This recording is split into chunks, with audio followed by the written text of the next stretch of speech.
jumps up on the sectional, on the couch and everything, and is running around, and what we're doing is, oh, good, the dog is comfortable, right?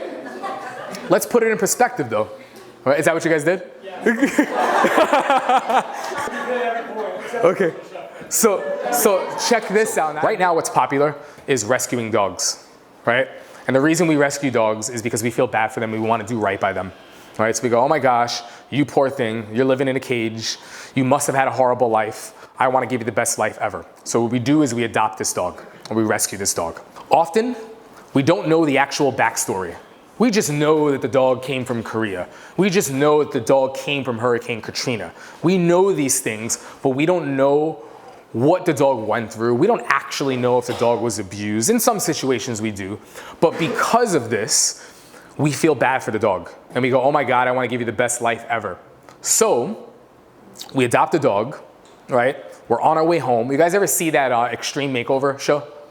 Right? And you know what happens with Extreme Makeover? Like once they make it over, they have like the curtain and then like it shows the before and then they peel it back. And it's like, take a look at your new house. And they let them kind of run all the way in. And the kids and the family are like, wow. And they're kind of checking that out. We almost take that approach with the dogs that we rescue. And we don't realize how much it hurts them. I rescue my dog. I'm driving home and I'm like, oh, you're gonna live the best life ever. You don't understand. Like, it's gonna be so great from here on out. You're not gonna have a cage. You're not gonna have this. You're not gonna have that. I'm driving home. And what I already have set up for him is a Tempur-Pedic mattress that is more comfortable than the bed that I sleep on, right? I have food that is here 24/7. You eat whenever you want, right? Go ahead, yeah, just have it, right? I have, if he doesn't eat that, it's okay, because I'm gonna add a little bit of soft food to it, right? And if he doesn't eat that, it's all right, I'm gonna give you a little bit of my food and chicken, because that's the only way that he eats. Before I know it, I become my dog's own personal chef, right? What I also have in the apartment is toys everywhere. Because my number one objective as a rescue owner that wants to do right by the dog is comfort before respect. And what I do is, oh, I can't wait for you to get home. I can't wait for you to get home. I open up the apartment. I might even have like balloons and everything, like welcome home, which like the dog doesn't even know what's going on, right? I open up the door and I extreme makeover my dog. Take a look at your new house. And what people don't realize is at one point, the dog goes, you mean no matter what?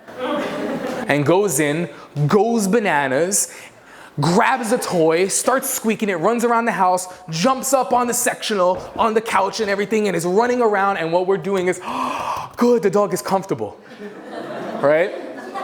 Let's put it in perspective though. Right? Is that what you guys did? Yeah.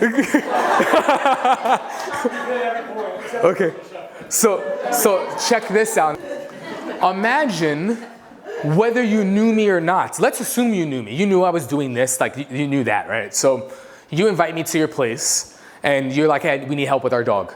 And I walk in, the moment you open your door, you guys are either handshakers or you're huggers. Let's assume you're huggers. You extend, right? And when you extend, I just arm drag right by you and I walk into your place and I'm like, wow, nice place that you have here. And I open up your fridge. I don't mean anything by it. I was just thirsty, right? Pour myself something to drink, right? Drink it. I'm also really tired because I had a long flight, right? You live far away from me. So I go into your room, I open up your drawers, your closet, I find your bathrobe, that baby looks comfortable. I throw that on, right? Throw it on, and then I sit. You have a favorite like seat in the living room or like a couch, a sectional? Yeah. And then after throwing it on, I sit down and then I put my feet on the coffee table. And I go, so how are things? Tell me a little bit about your dog. I guarantee you, he wouldn't be like, oh, good, now that you're comfortable. No, you would be like, you would either call me out on it if you're that type of individual. I know I would. I'd be like, you're the most rude individual I've ever seen. Like you just went into my fridge, you went into my closet, you did all this without asking. Or you'd be kind of standoffish and after I left, you'd look at her and just be like, are you freaking kidding me? Like, did you see what he did? When it comes to humans, we shoot for respect. If I've been over a couple times and like we kick it and we chill and we get to know each other, maybe I get to the point where I walk in and I kind of open your fridge, you know what I mean? And like, it's cool. But in the beginning, I would never. It's just not proper etiquette. It's not proper manners, right? We hold humans to this standard, but then we don't hold dogs to this standard. We let them do what they want when they want in the house, and this is what I always hear amongst owners, oh, but the dog is fine in the house. My issue is outside on the walk, or my issue is outside here. We let them do what they want when they want in the house, no rules, no boundaries, no nothing. And then when we're outside and we need to apply a rule or give them direction, you have a dog that doesn't listen. And then you're stumped as to why. You have a dog that gets to do what he wants here, here, here, and here. Why the hell would he listen to you here? In his mind, he's not doing anything wrong. He's like, I do what I want here. Like, this is what we do. I always get to do what I want, right? So what I do is I change that. I make sure that I shoot for respect and then friendship. My brother, when he first started training, or before he started training dogs, he was like a camp counselor. It was his first time. And one of the senior counselors told him, listen, it's a lot of kids. I need you to understand something. You need to create rules and set yourself up where they respect you before you become their friend. I'm telling you this right now. If you don't do it, you're going to be in for a long summer. My brother didn't listen because he wanted to be their friend. They never respected him.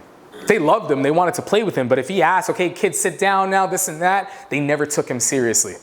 The reality is our dogs pretty much view us one way, or one of two ways. We could be viewed as the teacher, or we could be viewed as the substitute teacher. And I hope that resonates with you, because if it doesn't, that means I was just a bad kid in school. Like, when the sub was in, that meant it was a freebie. It was a free day. They told you to read page 50 through 60. It's like, yeah, okay, right? And that's not what happened, right? So that's what we want to do. We want to put ourselves in a position, and I had mentioned this before, that when I have information to give you, you consider it because I'm more meaningful in the relationship, right? If I was LeBron James and I missed a game-winning shot and I'm a little sad, so I go to a bar, right? And I sit at the bar and I'm drinking and I have the neighborhood local drunk at the end of the bar that goes, LeBron, what you should have did was you should have behind the back pass, bounced past it, ran over here, and he throws some fancy information at me. This is a drunk at a bar. I'm getting paid millions of dollars. I'm on the court every single day. Why would I listen to anything that this guy has to say? He doesn't mean anything to me. Or if that guy tried to give me family advice, I was thinking about making a family decision, and he was giving me family advice. I'm not going to listen to what you have to say. He's not meaningful in the relationship. But now let's assume I walk into that bar, and at the end of the bar is Michael Jordan. The guy's accomplished. He's been in my shoes. He means something to me as LeBron. I'm going to listen to everything that he has to say. Let's say making that family decision, my wife weighs in and gives me advice. That's different. I'm going to listen to what my wife has to say, especially if her information or her advice contradicts the choice that I was going to make, because she means something to me. There are going to be times where we have to give our dogs information that contradicts or goes against what they want to do. And if we're not meaningful in the relationship, they're going to view you as a substitute teacher. You see what I'm saying? So we have to prepare ourselves for when that time comes. This is where tools come into play. This is where communication comes into play.